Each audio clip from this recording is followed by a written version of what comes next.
the actual first nativity of Christ, his actual birth from all eternity in the bosom of his Father, must be venerated in silence. We should never permit our mind to investigate this mystery, since time and space did not exist, since no form of expression had yet been created, since there is not a single eyewitness, nor anyone who can describe this eternal birth. How can reason form any concept for reflection? How can the tongue give expression to thoughts that cannot be formulated? The Father was, and the Son was born. Do not say when, but rather leave that question unasked.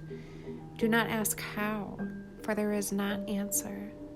For the word when suggests time, and how suggests birth in the flesh. God is on earth.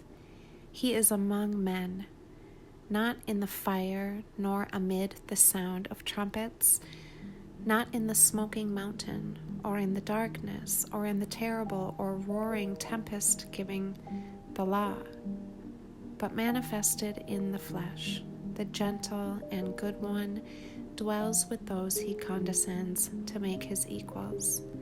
God is in the flesh, not operating from a distance, as did the prophets, but through his human nature, one with ours, he seeks to bring back all mankind to himself.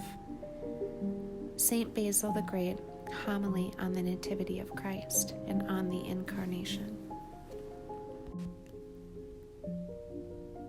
I behold a new and wondrous mystery.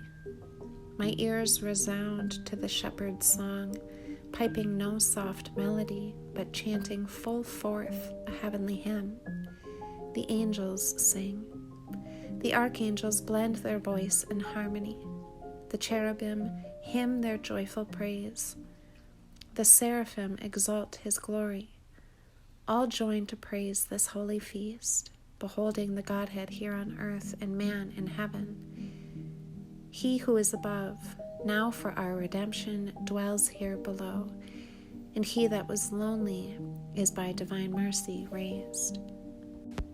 Bethlehem this day resembles heaven, hearing from the stars the singing of angelic voices, and in place of the sun, enfolds within itself on every side the Sun of Justice. And ask not how, for where God wills, the order of nature yields.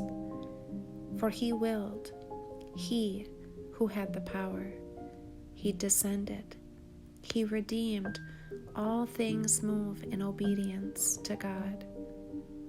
This day he who is born, and he who is becomes what he was not. For when he was God, he became man, yet not departing from the Godhead that is his.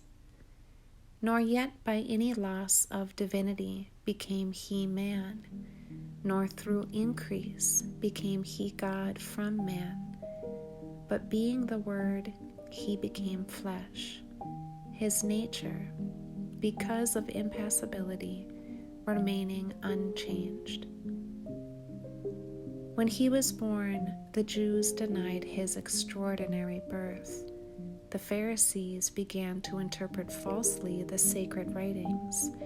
The scribes spoke in contradiction of that which they read.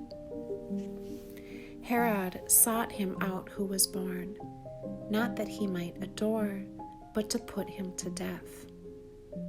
Today all things proclaim the opposite, for they have not been, that I may speak with the psalmist, hidden from their children in another generations. And so the kings have seen the heavenly King that has come upon the earth, not bringing with him angels, nor archangels, nor thrones, nor dominations, nor powers, nor principalities, but treading a new and solitary path, he has come forth from a spotless womb. St. John Chrysostom.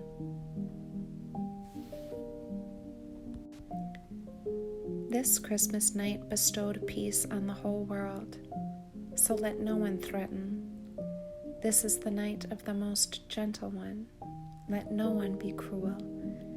This is the night of the humble one, let no one be proud. Now is the day of joy, let us not revenge. Now is the day of goodwill, let us not be mean. In this day of peace, let us not be conquered by anger. Today the bountiful impoverished himself for our sake. So, rich one, invite the poor to your table. Today we receive a gift for which we did not ask. So let us give alms to those who implore and beg us. This present day cast open the heavenly doors to our prayers. Let us open our door to those who ask our forgiveness. Today, the divine being took upon himself the seal of our humanity in order for humanity to be decorated by the seal of divinity. Saint Isaac the Syrian, Christmas Sermon.